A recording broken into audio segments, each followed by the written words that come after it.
नमस्कार। इतिहास, संस्कृति और पुरातत्व विभाग के वर्चुअल क्लासरूम में आपका स्वागत है। अपने पिछले व्याख्यान में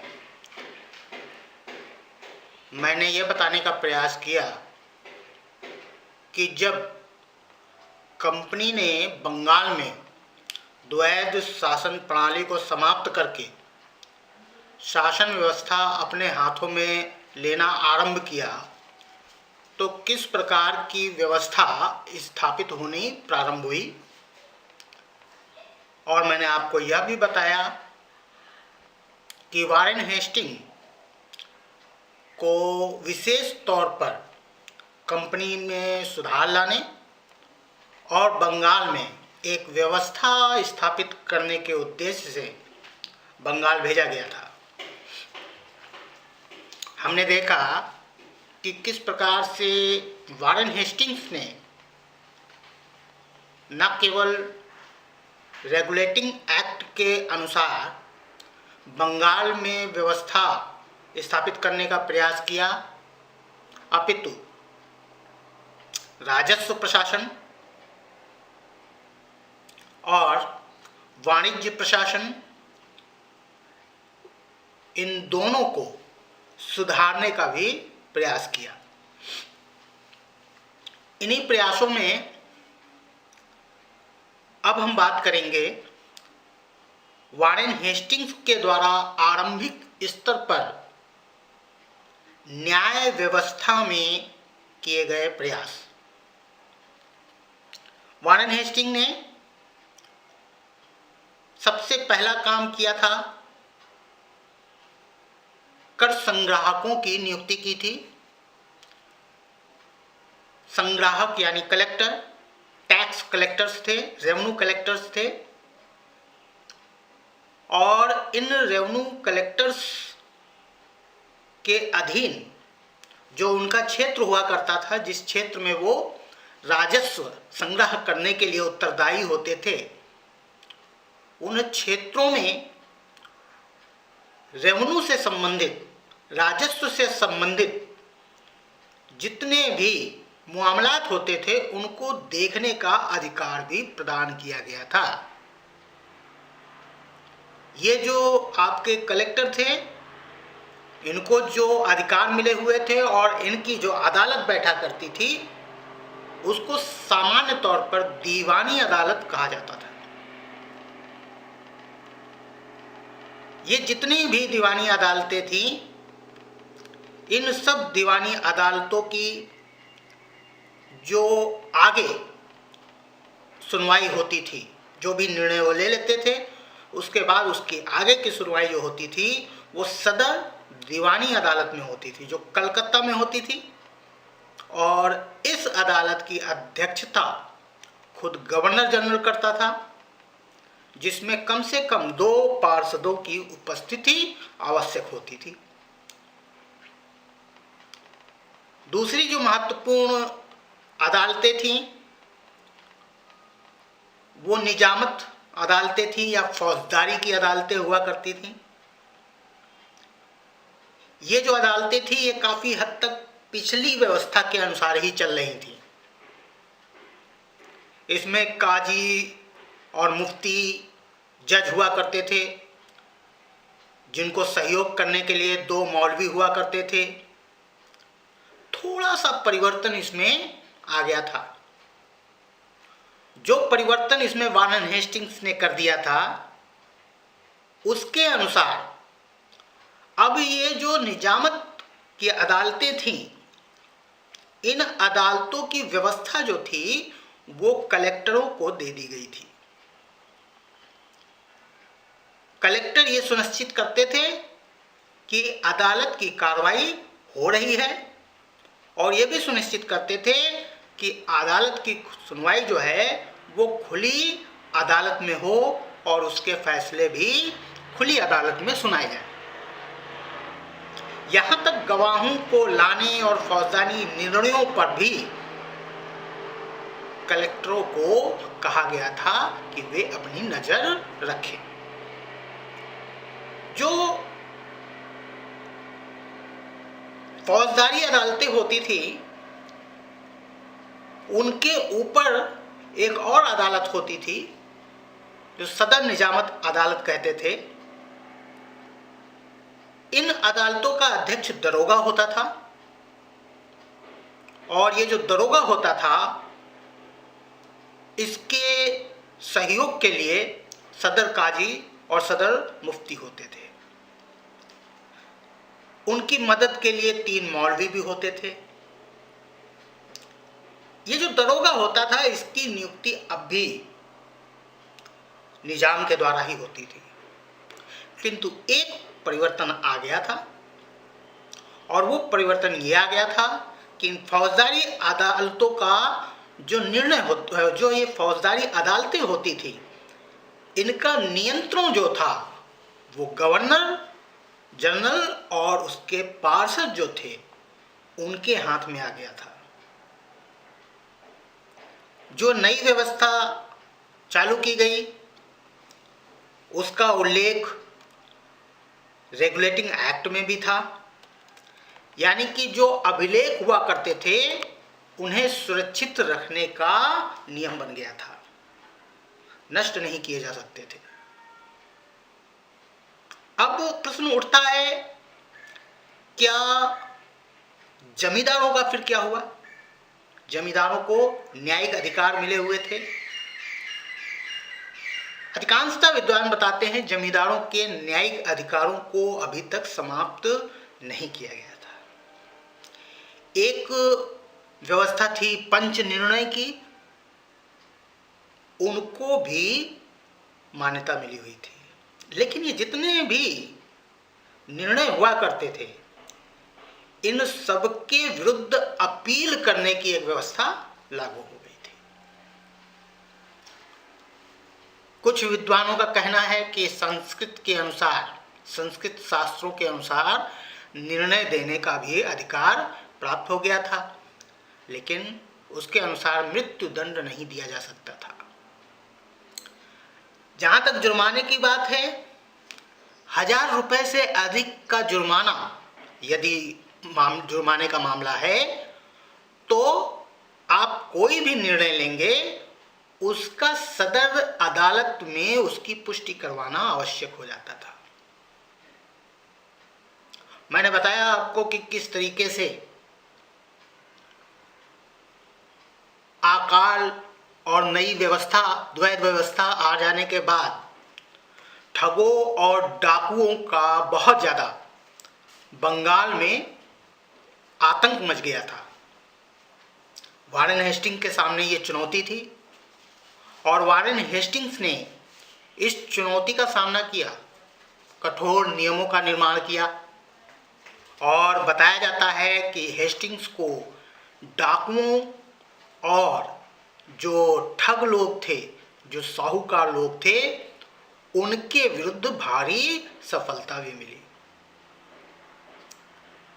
जो वारेन हेस्टिंग्स ने विभिन्न परिवर्तन किए थे, उनमें सबसे महत्वपूर्ण जो उसकी नज़र में था वो था रेवेन्यू, राजस्व। और राजस्व में ही सबसे ज़्यादा परिवर्तन किए गए।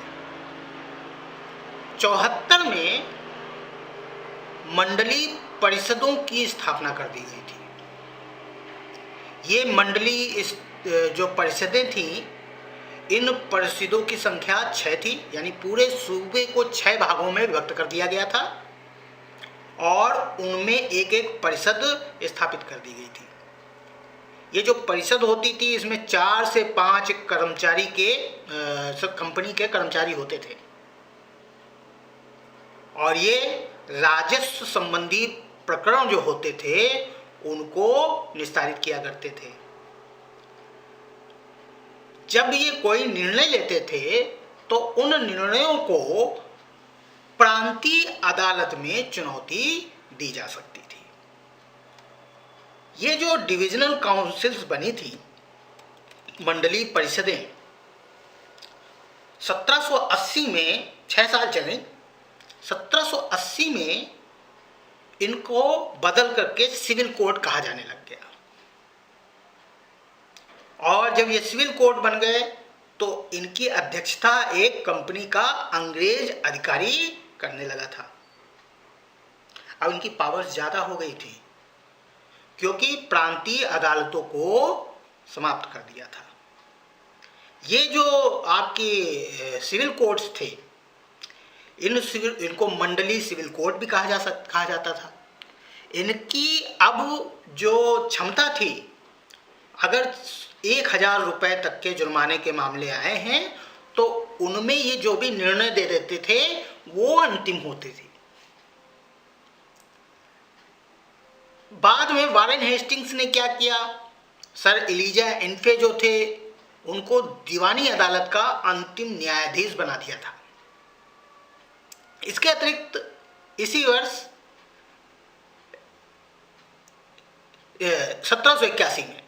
1781 में दीवानी अदालतों के जो अधीक्षक हुआ करते थे उनको मजिस्ट्रेट की शक्तियां प्रदान कर दी गई थी। मजिस्ट्रेट की शक्तियां जो होती हैं वो आजकल आसान है उनको समझना, लेकिन जब उस वक्त मजिस्ट्रेट की शक्तियां उनको प्रदान की गई थी तो आप इसको ऐसे समझ सकते थे कि अब उन्हें ये अधिकार प्राप्त हो गया था कि वो संदिग्ध अपराधियों को गिरफ्तार करके जो करीबी फौजदारी की अदालत है उसमें प्रस्तुत कर सकते थे। ये मजिस्ट्रेट की पावर प्रदान किए जाने से ये परिवर्तन आया था। और इसी वर्ष एक रिमेम्बरेंस नाम का ऑफिस कलकत्ता में स्टार्ट किया गया था। ये जो रिमेम्बरेंस नाम का कार्यालय था, इसमें अभिलेखों को सुरक्षित रखा जाता था। इसी दौरान हम लोग अवध नीति के बारे में बात कर लेते हैं। हेस्टिंग्स ने अवध के प्रति क्या दृष्टिकोण अपनाया, अवध के बारे में हम जानते हैं। बक्सर के युद्ध के उपरांत क्लाइव ने शुजाउद्दौला को हटाया नहीं था, वापस अवध की नवाबियत उसको दे दी थी।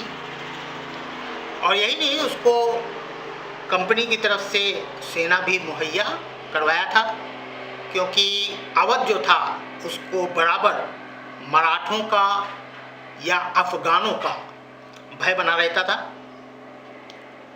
और ये जो भय था केवल उनको ही नहीं था, ये भय बंगाल, उड़ीसा, बिहार, इन पर भी लगातार ये भय बना रहता था। और जो हमले की संभावना रहती थी वो अवध की तरफ से ही रहती थी। तो क्लाइव ने अवध को अपने में विलय नहीं किया था, जानबूझ करके नहीं किया था, और इसलिए अवध को बफर स्टेट बना करके रखा गया था। इस दौरान जब हेस्टिंग्स गवर्नर बनकर के आया तो उसने अवध के नवाब के साथ में एक संधि कर ली। संधि बनारस की संधि के नाम से जानी जाती है, और इसमें 50 लाख में उसने नवाब को इलाहाबाद और आरा दे दिया था, 50 लाख रुपए।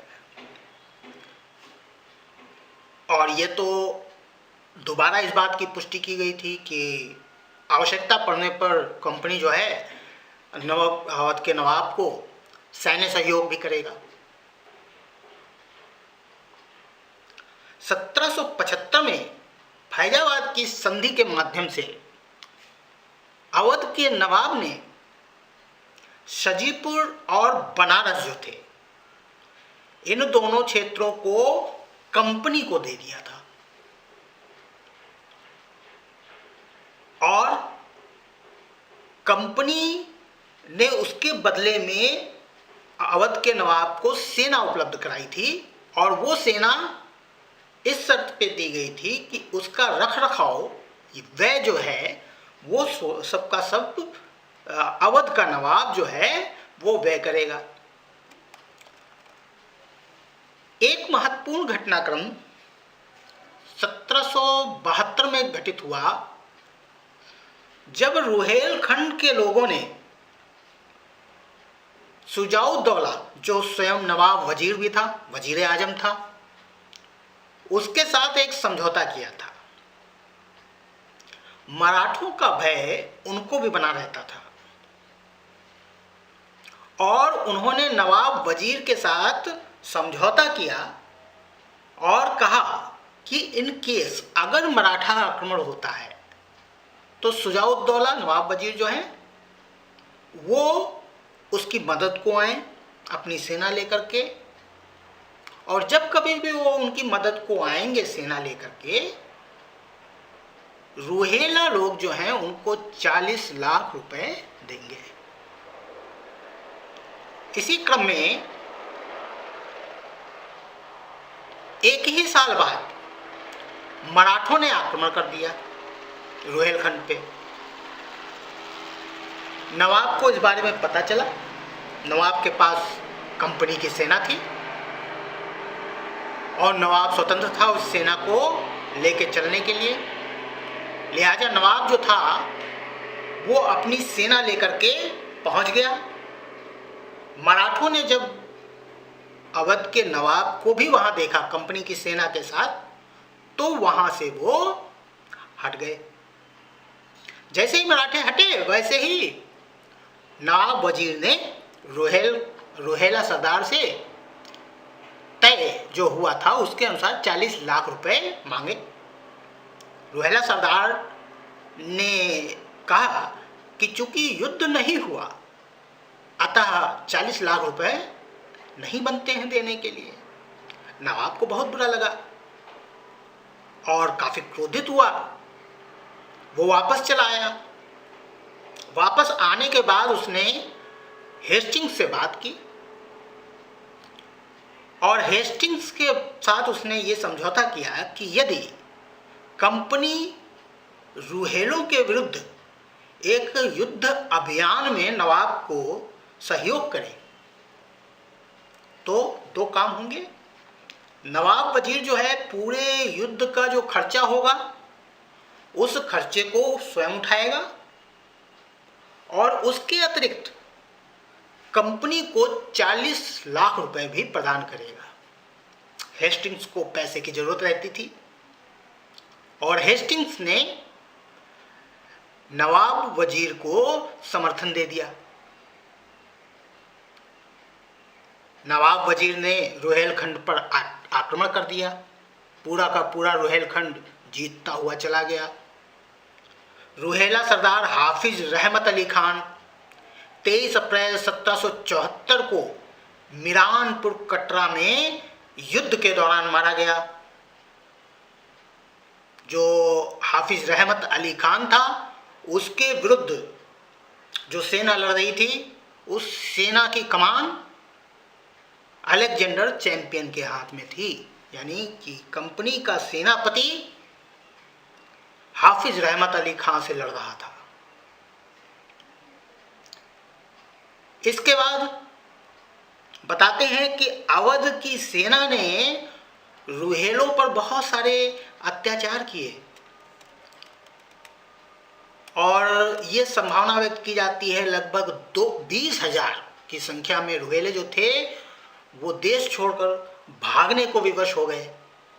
कुछ जो रुहेला अफगान थे वो भाग करके लाल डांग की पहाड़ियों में जा छिपे, तब जाके उनकी जान बची। बाद में रुहेलखंड को अवध में मिला लिया गया। हेस्टिंग की जो रुहेला नीति है उसकी बाद में निंदा भी की गई। अपने इस कार्यकाल के दौरान कुछ समस्याएं अलग तरीके की भी आईं जिनका सामना वारेन हेस्टिंग्स को करना पड़ा। और ये विशेष प्रकार की जो समस्याएं थीं उनमें एक समस्या नंद कुमार के नाम से भी आई। नंद कुमार एक जमींदार था, रेवेन्यू कलेक्टर था। कुछ इतिहासकार उसको ब्राह्मण बताते हैं, और वो बहुत ही प्रभावशाली था। बताया जाता है 1764 से बुर्दवा, नाडिया और हुगली के क्षेत्रों में वो कर संग्राहक था, अभी तक चल रहा था। बंगाल के अन्य जो जमींदार लोग थे उन पर उसका काफी प्रभाव बताया जाता है। और ये कहा जाता है कि नंद कुमार जो था वो बहुत महत्वाकांक्षी इंसान था। नंद कुमार के बारे में बताया जाता है कि नंद कुमार वारेन हेस्टिंग्स और उसके जो काउंसिल के सदस्य थे उन सदस्यों के बीच जो विवाद चलता था या कटुता चलती थी, उस कटुता का लाभ उठाना चाहता था। उसे जो काउंसिल के सदस्य थे उनका समर्थन भी प्राप्त था, और उस समर्थन के बलबूते नंद कुमार ने वारेन हेस्टिंग्स पे कई सारे आरोप मढ़ दिए। और उनमें से एक आरोप जो था उसका ये था कि हेस्टिंग्स ने मोहम्मद रजा खां को बर्खास्त करके राजस्व के पदों को वास्तव में बेच दिया है। उससे उसने बहुत सारी रकम कमाई है वारेन हेस्टिंग्स ने। नंद कुमार के जो आरोप थे उन आरोपों को काउंसिल के सदस्य फिलिप फ्रांसिस ने हेस्टिंग्स की उपस्थिति में पढ़ा, और फिर उसके बाद उसने ये मांग की कि नंद कुमार जो है उसको काउंसिल के सामने उपस्थित किया जाए, बुलाया जाए, और उससे कहा जाए कि उसके जो दावे हैं उन दावों को वो सिद्ध करे। यानी काउंसिल के सामने बहस हो जाएगी और उस पर अंतिम निर्णय लिया जाएगा। हेस्टिंग्स इसके लिए तैयार नहीं हुआ। यानी उसने नंद कुमार के जो आरोप लगाए गए थे उन आरोपों पर काउंसिल में बैठक के दौरान बहस करने से इनकार कर दिया। इसके अतिरिक्त बोर्ड के सदस्य अगर कोई निर्णय देते हैं इस संदर्भ में, तो उसने कहा हम किसी भी निर्णय को भी स्वीकार नहीं करेंगे। काफी नोकझोंक हो गई और वारेन हेस्टिंग्स ने जो बैठक चल रही थी उस बैठक को बर्खास्त कर दिया और खुद वहां से उठकर चला गया। जो काउंसिल के सदस्य थे उन्होंने फिर भी नंद कुमार को सुनवाई करने का निर्णय लिया। उन्होंने कहा हम नंद कुमार को नोटिस भेजेंगे और बुला करके उसके जो आरोप हैं उनको चेक करेंगे कि उनमें कितनी सच्चाई है। लेकिन जैसे ही ये निर्णय सदस्यों ने लिया, नंद कुमार को अचानक ही गिरफ्तार कर लिया गया। नंद कुमार गिरफ्तार हो गए और उन पर जो धारा लगाई गई वो थी जालसाजी निरोधक कानून 1728। जालसाजी निरोधक कानून 1728 ये कानून इंग्लैंड का था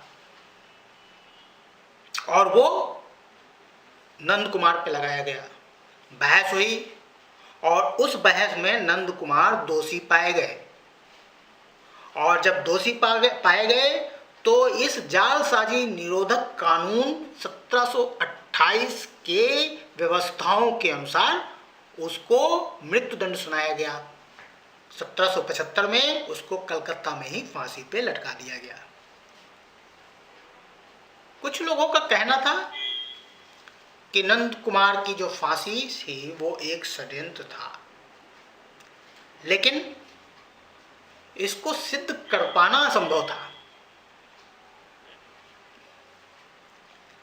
जो लोग ये कह रहे थे कि ये एक जालसाजी थी, षड्यंत्र था, उन लोगों का ये कहना था कि वारेन हेस्टिंग्स और एलिजा इन्फे जो हैं उनके बीच के संबंध बड़े मधुर थे और हेस्टिंग को बचाने के लिए एलिजा इन्फे ने जानबूझकर नंद कुमार को फंसा दिया था। लेकिन सवाल यह पैदा होता था कि नंद कुमार के प्रकरण की सुनवाई क्या एलिजा इन्फे ने अकेले की थी? नहीं, कई जज उसमें मौजूद थे जिन्होंने सुनवाई की थी, अकेले इन्फे ने नहीं की थी।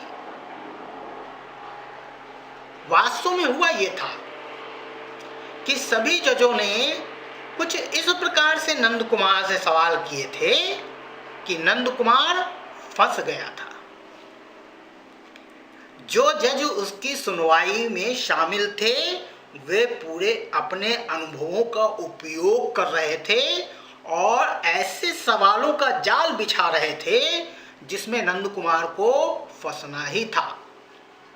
और ये मामूली नहीं था, उनके द्वारा जो जाल बिछाया गया था सवालों का, उन सवालों के कारण बताते हैं जूरी भी भ्रमित हो गई थी और हर किसी की तरफ से यही डिसीजन आया कि नंद कुमार जालसाजी कर रहा था और इसलिए उसको दंड दिया जाएगा।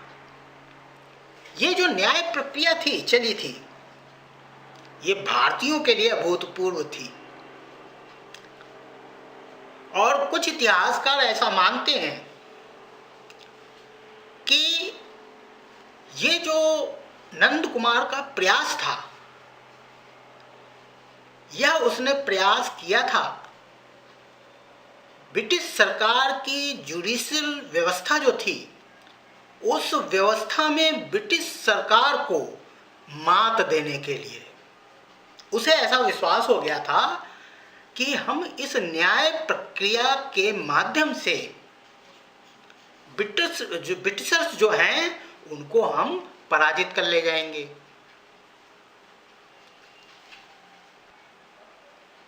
किंतु ऐसा नहीं हुआ और नंद कुमार जो था वो अंग्रेजों के बिछाए जाल में फंस गया। इसको कई इतिहासकार कहते हैं कि अंग्रेजों और ब्राह्मणों के बीच में बुद्धिमत्ता का युद्ध हुआ और इस बुद्धिमत्ता के युद्ध में नंद कुमार जो था अर्थात ब्राह्मण वर्ग जो था वो पराजित हो गया था। ये मामूली पराजय नहीं थी, ये एक सबक देने वाली पराजय थी, क्योंकि जो निर्णय हुआ था उस निर्णय में बकायदा यह लिख दिया गया था कि वो सपरिषद सम्राट की काउंसिल में अपील नहीं कर सकता था।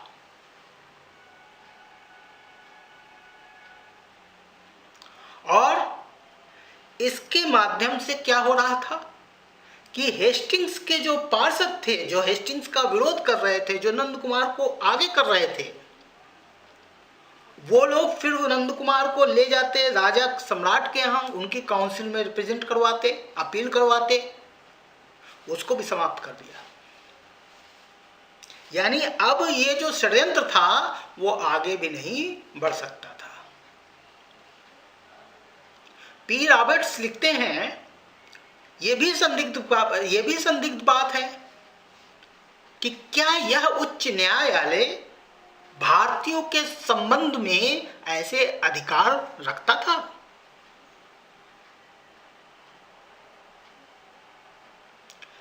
वास्तव में इसमें कोई संदेह नहीं है कि जालसाजी के कारण अंग्रेजी कानून के अनुसार मिलने वाला मृत्युदंड भारत में नंद कुमार की घटना के बहुत समय पश्चात तक प्रचलित नहीं था, जबकि नंद कुमार की तथाकथित जालसाजी की घटना हो चुकी थी। फिर भी ऐसा कोई नियम नहीं था, किसी को मृत्युदंड नहीं मिलता था, लेकिन नंद कुमार को तो मिला था। तो एक विशिष्ट घटना थी। कुछ अन्य घटनाएं, जैसा कि मैंने बताया कि 75 में फैजाबाद की संधि के माध्यम से बनारस का जो प्रांत है वो कंपनी को दे दिया गया था। जो बनारस है वहां का राजा बलवंत सिंह हुआ करता था, जो 1770 में दिवंगत हो गया था, और उसकी जगह उसका पुत्र जो है वो शासक बना था। उसका नाम था चेत सिंह। जो ये बलवंत सिंह था ये पूरी तरह से नवाब वजीर पर आश्रित था, और जब नवाब वजीर ने बनारस जो था वो कंपनी को अधिकार में दिया था, तब जो कुछ शर्तें थीं वो शर्तें निर्धारित थी, और उनमें किसी भी प्रकार की बदलाव करने की गुंजाइश नहीं थी। ये उसी वक्त तय हो गया था कि आप कोई भी बदलाव नहीं करेंगे। जब बनारस का प्रांत कंपनी के अधिकार में आ गया तो जो भी कर निर्धारित था प्रतिवर्ष का, उस कर को बड़ी ही शराफत से, ईमानदारी से चेत सिंह प्रतिवर्ष कंपनी को दे दिया करता था। लेकिन वारेन हेस्टिंग्स चूंकि अब गवर्नर जनरल था, और दक्षिण में जो युद्ध चल रहे थे उन युद्धों के लिए वित्तीय सहयोग या वित्त उपलब्ध कराना अब वारेन हेस्टिंग्स की जिम्मेदारी हुआ करती थी। तो दक्षिण के युद्धों के लिए उसे पैसे की जरूरत पड़ती थी। पुनः वारेन हेस्टिंग्स को पैसों की जरूरत पड़ी, और इसके लिए उसने बनारस की तरफ रुख किया। हम जानते हैं कि बनारस के साथ में जो समझौता था, उस समझौते में किसी प्रकार का कोई बदलाव संभव नहीं था, यह भी उसमें लिखा हुआ था। तो वारेन हेस्टिंग्स ने एक चाल चली, चेत सिंह से एक अभिलेख पे हस्ताक्षर करवाए, और उसमें यह लिखा हुआ था कि आवश्यकता पड़ने पर चेत सिंह जो है अपनी स्वामियों की सहायता करने को बाध्य होगा, और उसके यहाँ निगरानी कंपनी की जिम्मेदारी होगी। और इसके तहत थॉमस ग्राहम को वहां का रेजिडेंट नियुक्त कर दिया गया था। 78 में वारेन हेस्टिंग्स ने चेत सिंह से 23 लाख रुपए मांगे। और ये क्यों मांगे?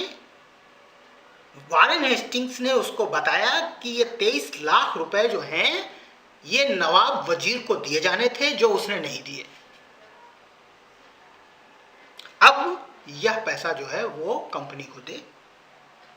यही नहीं, 5 लाख का युद्ध कर भी उसके ऊपर लगा दिया गया। चेत सिंह काफी नाकुर करते हुए अंततः उसने इन सब मांगों को पूरा कर दिया। लेकिन उसके बाद फिर चेत सिंह से 2000 घोड़े और कुछ राशि पुनः वारेन हेस्टिंग्स ने मांगी। इस बार चेत सिंह ने उदासीनता दिखाई। बताते हैं हेस्टिंग्स ने घोड़ों की संख्या आधी कर दी, यानी 2000 मांगे थे और उसने कह दिया कोई बात नहीं, 1000 घोड़े दे दो। चेत सिंह ने कहा कि वो 1000 नहीं बल्कि 500 घोड़े दे पाएगा और 500 सैनिक अलग से आपको दे देगा। चेत सिंह जो राशि उसको बोली गई थी देने के लिए, उसको दे पाने में असमर्थ था। बस फिर क्या था, हेस्टिंग्स ने राजा चेत सिंह पर 50 लाख का जुर्माना लगा दिया और उसकी वसूली के लिए स्वयं बनारस के लिए लाहौर लश्कर लेकर के चल पड़ा। चेत सिंह घबरा गया, चेत सिंह वहां से भाग गया और जब वारेन हेस्टिंग्स बनारस पहुंचा तो उसने उसके भतीजे को बनारस का राजा बनाया और उससे जितना भी वसूली हो सकती है वह वसूली उसने की। इसके अतिरिक्त एक घटना अवध की बेगमों की भी आती है जो वारेन हेस्टिंग्स के काल की है। शुजाउद्दौला 26 जनवरी 1775 तक नवाब रहा था। उसकी मृत्यु हुई और उसके स्थान पर असफुद्दौला अवध का नवाब बना। शुजाउद्दौला की बेगम का नाम उन्मत्त उज्जोहरा बानो था और उनको बहू बेगम के नाम से जाना जाता था। शुजाउद्दौला की मम्मी का नाम सदरुन्निसा बेगम था जिनका नवाब बेगम के नाम से जाना जाता था। जो आसफउद्दौला था उससे वारेन हेस्टिंग्स ने कंपनी का बकाया मांगा। आसफउद्दौला ने वो भुगतान कर पाने में असमर्थता व्यक्त की, लेकिन उसने बताया कि उसकी अम्मी यानी उन्मात्तु जोहरा बानो के पास अपार धनराशि है जो बहू बेगम के नाम से जानी जाती हैं। बहू बेगम की विवाह यानी अमातु जोहरा का विवाह जो है वो 1745 में हुआ था शुजाउद्दौला के साथ में। शुजाउद्दौला स्वयं सफदरजंग के पुत्र थे और बताया जाता है कि उस समय दिल्ली की सबसे खर्चीली शादी हुई थी। यानी उससे पहले जो दिल्ली की सबसे खर्चीली शादी हुई थी वो बताया जाता है दारा शिकोह की हुई थी, लेकिन शुजाउद्दौला की जो शादी हुई थी वो दारा शिकोह की शादी से भी ज्यादा खर्चीली थी। केवल अमातु जहरा ही नहीं, सदरुन्निसा जो थी उनका भी विवाह बड़ा ही कीमती हुआ था। बताते हैं दोनों के महर जो थे अप्रत्याशित थे और दोनों के पास बहुत ज्यादा धन था।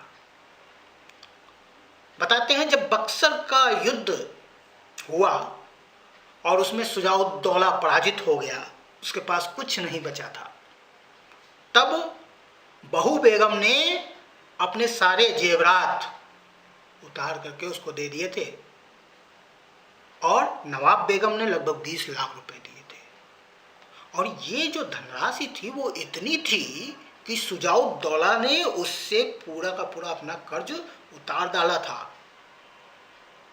तो ये दोनों जो थी नवाब बेगम बहू बेगम, इनके पास अपार संपत्ति थी। बताते पूरे के पूरे जिले इनकी अमानत थे। अंग्रेजों कंपनियों के बीच में ये बात कही जाती थी कि शुजाउद्दौला ने खुद बहू बेगम को 20 लाख पाउंड दिए हुए थे उस काल में। तो आप समझ सकते हैं कितनी बड़ी रकम बहू बेगम के पास हुआ करती थी। जब आसफउद्दौला नवाब बना तो एक तो बहुत विशेष पहली बात उसने ये की थी कि अपनी राजधानी फैजाबाद से हटा करके लखनऊ शिफ्ट कर दी थी। और असफुद्दौला ने अपनी माँ से, अमातुज्जहरा से 6 लाख रुपए मांगे थे। अमातुज्जहरा ने उसको 6 लाख रुपए देने से पहले कागजी कार्रवाई करने का निर्णय लिया, और उस कागजी कार्रवाई में वहां के रेजिडेंट मिस्टर ब्रेस्टो को गवाह बनाने का भी निर्णय लिया। जब उसने 6 लाख रुपए असफुद्दौला को दिए तो उसने एक कागज पे हस्ताक्षर करा लिए कि इसके बाद से वो अपनी अम्मी की जो संपत्ति है उसमें से कोई भी हिस्सा नहीं मांगेगा। आज के बाद उसकी कोई भी हिस्सेदारी नहीं रहने वाली।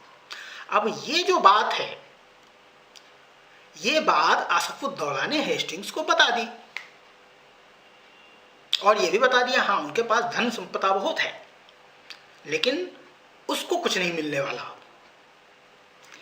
हेस्टिंग्स को पैसों की जरूरत थी, और जब हेस्टिंग्स को जरूरत थी और ये बात पता चल गई तो हेस्टिंग्स ने कहा कि कोई बात नहीं, हम आपको सहयोग करेंगे।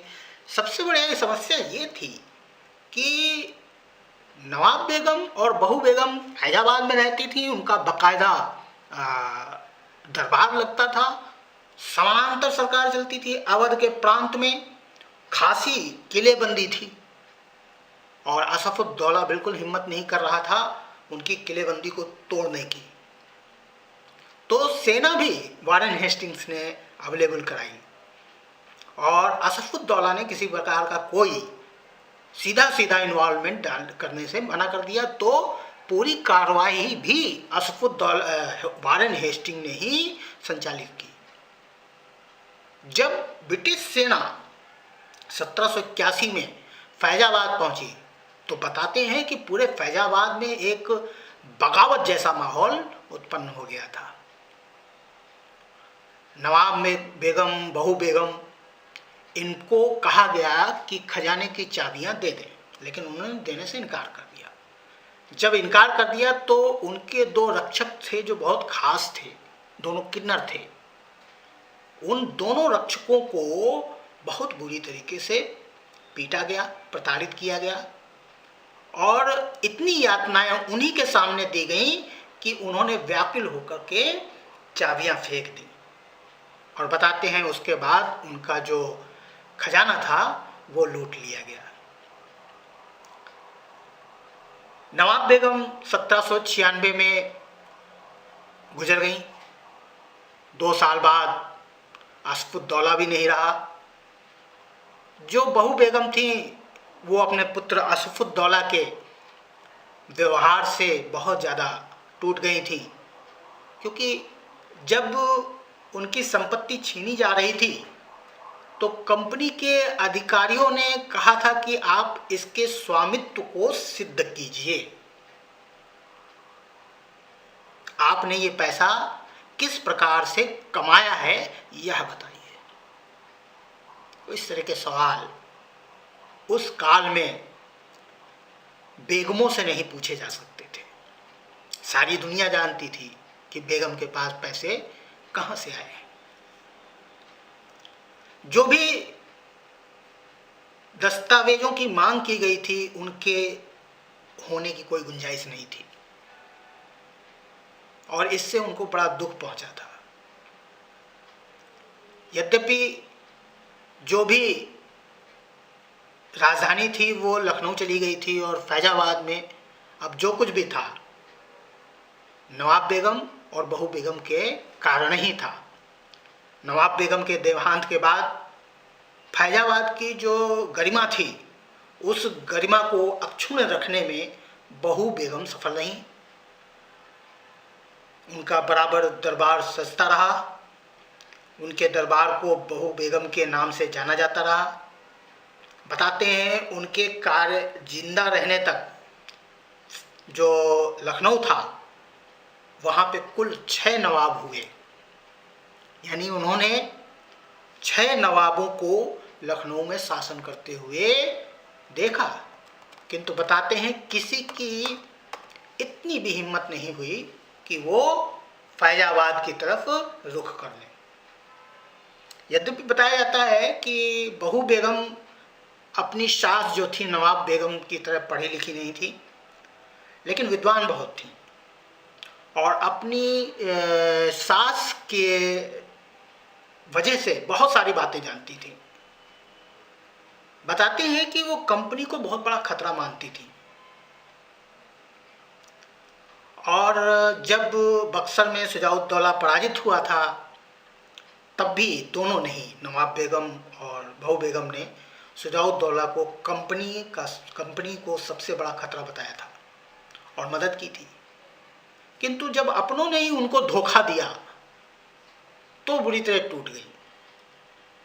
जीवन भर जिस कंपनी से नफरत करती रहीं, जब उनका देहांत हुआ 1815 में, तब उसी कंपनी को बुला करके अपनी सारी संपत्ति उनको सौंप दी, एक ट्रस्ट बना करके। अपने वारिसों पर उन्हें बिल्कुल भी भरोसा नहीं था। जब 1815 में उनका देहांत हुआ तब उनकी कुल संपत्ति 70 लाख बताई जाती है।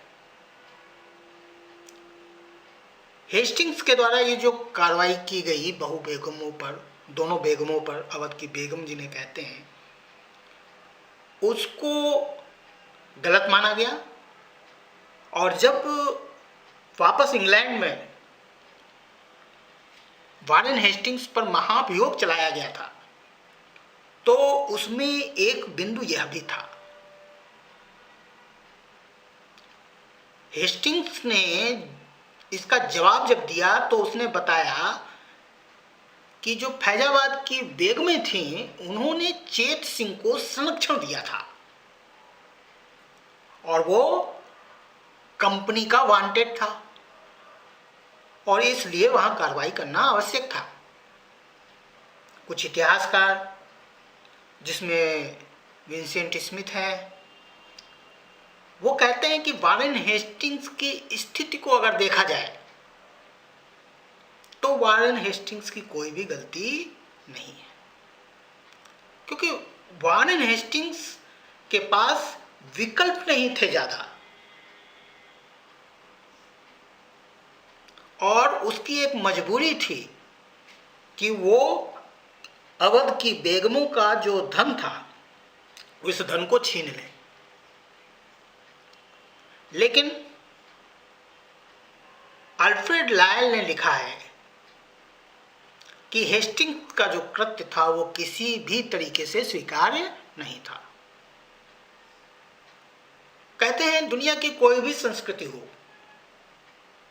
किसी भी विधवा औरत की संपत्ति लूटने का कृत्य किसी भी तरीके से माफी देने योग्य नहीं हो सकता और वारेन हेस्टिंग्स का जो ये कृत्य हुआ था ये भी माफी देने योग्य नहीं था। धन्यवाद।